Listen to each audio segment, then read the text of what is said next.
وبالنسبة للجزء ده من اللقاء فاحنا هنتكلم فيه طبعا عن مشاركة الفريق المنتخب بتاعنا الكبار ومشاركته في بطولة الأربع نجوم لكأس الأمم في الدوحة.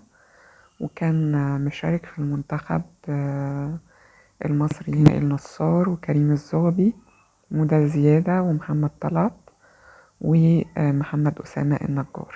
كريم الزغبي ومدى زيادة شاركوا في مباريات الفريق ومباريات الفردي، وطبعا زي ما كلنا شفنا كريم الزغبي ما شاء الله جاب أول على الفردي في نهائي الجران بري، وهي كانت نتيجة مهمة مش بس علشان هو خد المركز الأول، ولكن نتيجته كانت النتيجة الكلير الوحيدة اللي موجودة في الراوند، وده حاجة نادر يعني طبعا إنها تحصل، بالإضافة لأن هي نتيجة فرحت جمهور الفروسية المصري بعد خسارة المنتخب في منافسة الفرق لفرصتين في التأهل لأولمبياد باريس، وهما المركز الأول والتاني، واللي فاز بيهم منتخب السعودية في المركز الأول ومنتخب الإمارات في المركز التاني.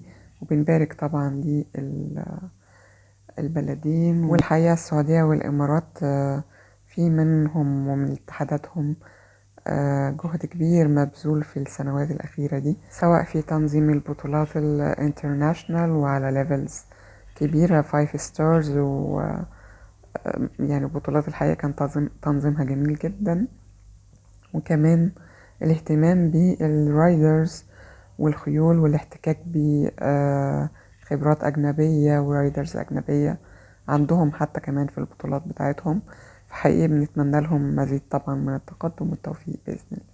أما بالنسبة لنتيجة الفريق المصري إنه يحتل المركز الثالث من 4 مراكز بمنافسة مع 3 فرق تانيين، والرابعة كانت مستبعدة، فده بقى ما يبقاش اسمه المركز الثالث، ده يبقى اسمه المركز القبل الأخير. وإذا كنا هنا بنتكلم على المسؤولية في الوضع ده، في إنه نفقد الفرصتين اللي كان المفروض عادي ناخدهم بسهولة يعني في البطولة دي. احنا معانا 4 رايدرز أولمبيين، عندنا فرصتين للتأهل للأولمبياد. الفرق الموجودة كلها فرق عربية، ما فيهاش فرق أوروبية أو أجنبية، يعني المنافسة مش بالقوة والشراسة اللي كان فريقنا معتاد عليها قبل كده مع الفرق اللي بره، فكانت تعتبر زي بطولة هادية إلى حد ما وسلسة بالنسبة للرايدرز كلهم الموجودين فيها. إجمالي عدد الفرق المشاركة أول عن آخر 4 فرق وفرقة مستبعدة، وبطولة 4 نجوم مش 5 نجوم يعني. وعلى الرغم ان دي كانت نتيجة يعتبر متوقعة، لكن هي برضو كانت محبطة الحقيقة. نشوف مع بعض كده أحد الآراء اللي كنا استعرضناها مع حضراتكم قبل كده بخصوص النتيجة دي لكابتن سمير عبد الفتاح. ليه التوقيت ده في انه مدير اجنبي يجي؟ طب ما هو كان في طوكيو مثلا، طب ما كان عندنا ريسورسز ان احنا نجيب مدير اجنبي، ليه ما حصلش ده في الاولمبيكس اللي فاتت؟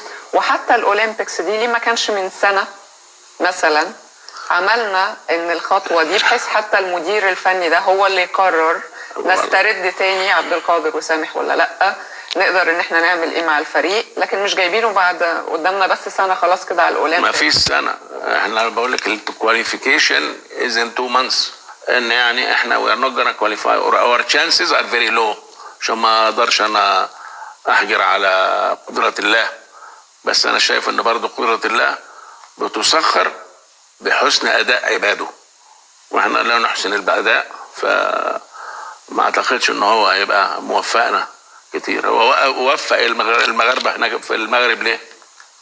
لان ناس اجتهدت.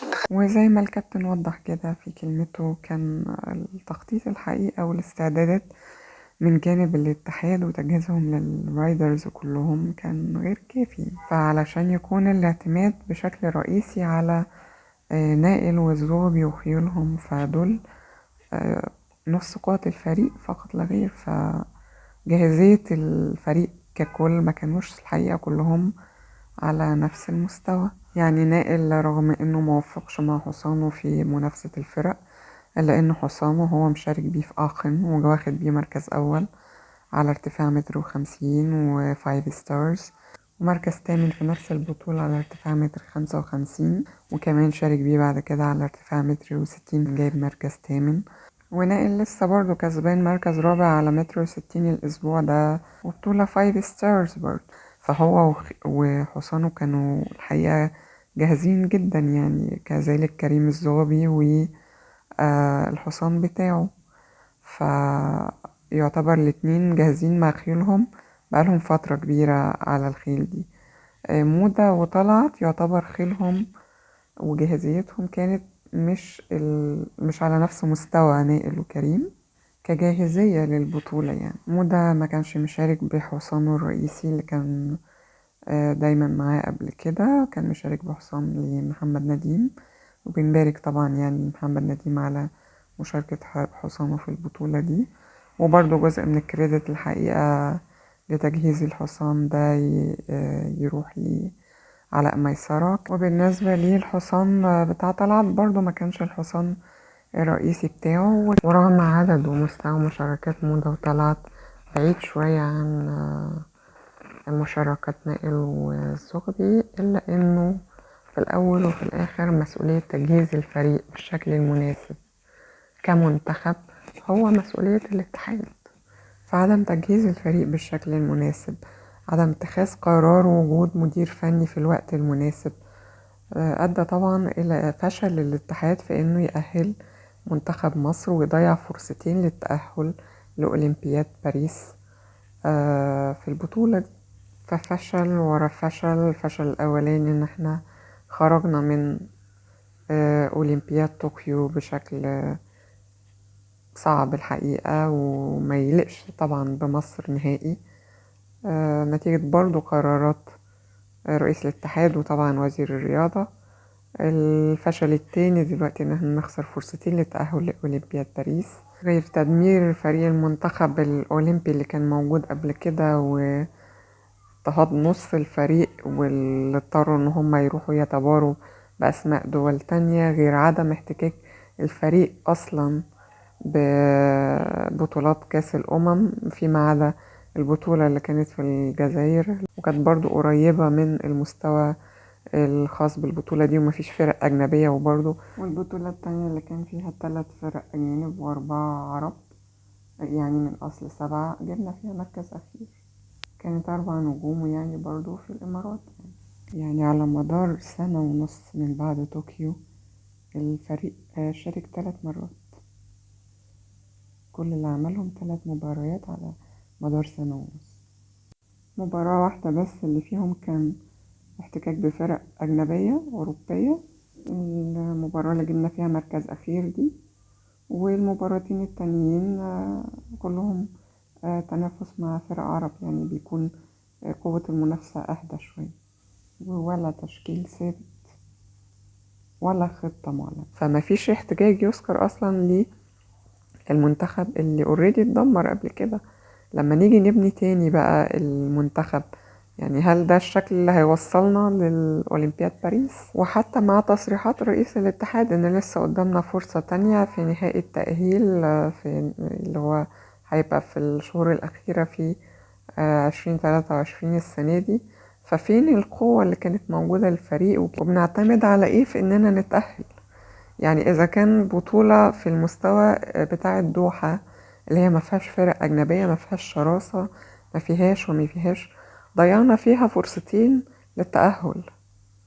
لما نيجي بقى في النهائيات اللي هي نهائيات التأهل، متوقع ان احنا وقتها نفوز بفرصة الأولمبياد، ولا هيبقى الاعتماد على انه معظم الفرق القوية هتكون اتأهلت واحنا بقى ناخدها تقريبا كده كأن almost من دون منافسة؟ هو ده دلوقتي بقى مستوى اللي بيفكر فيه الاتحاد في تجهيز منتخب على اسم مصر؟ هو ده اللي يليق بمستوى الرايدرز بتوعنا، نائل الأول على العرب وعلى المصريين طبعا، وكان السنة اللي فاتت من خلاص توب 20 تقريبا على مستوى العالم تاريخ زي تاريخ الزغبي، تالنتس زي باقي الرايدرز اللي حضروا الأولمبيات، واللي منهم ما شاء الله يعني غيرهم كمان كان عامل مجهود كبير جدا في انه يطور نفسه ويطور مستواه. وده كله جهود فردية، الرايدرز بيعافروا بيحاولوا ان هم يوصلوا لحاجة في مقابل ان كل حاجة بيعملها الاتحاد، قرارات خطوات ايا كانت، كل نتيجتها هي عبارة عن فشل ورا فشل ورا فشل ورا فشل، وبشكل يعني لما يوصل ان يبقى في احراج عالمي زي اللي حصل في طوكيو. فرص اللي ضاعت دي دلوقتي في بطولة زي بتاعة الدوحة، لحد فين الاتحاد مكمل في الطريق ده؟ والصورة اللي بيحاول يظهرها من الناحية التانية مع الناشئين، الحقيقة الأهالي ليها الدور الأكبر إن هم مهتمين بأولادهم برضو.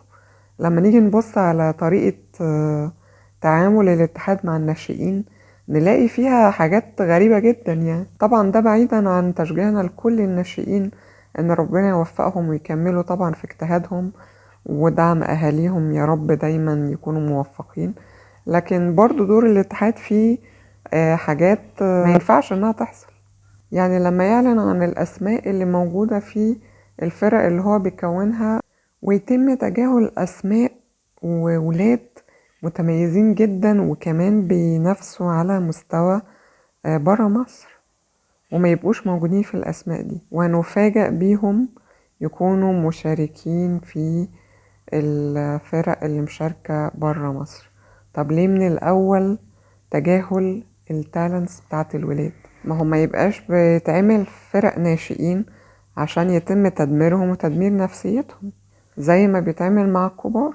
يعني الكبار يقدروا يتصرفوا، يقدروا ياخدوا حقهم بطريقة ما، يقدروا يعني يكون لهم ردود أفعال أو actions معينة. لكن لما يبقى تصرفات من دلوقتي بالشكل ده مع الناشئين، ده عمره ما يكون اسمه بناء أبدا.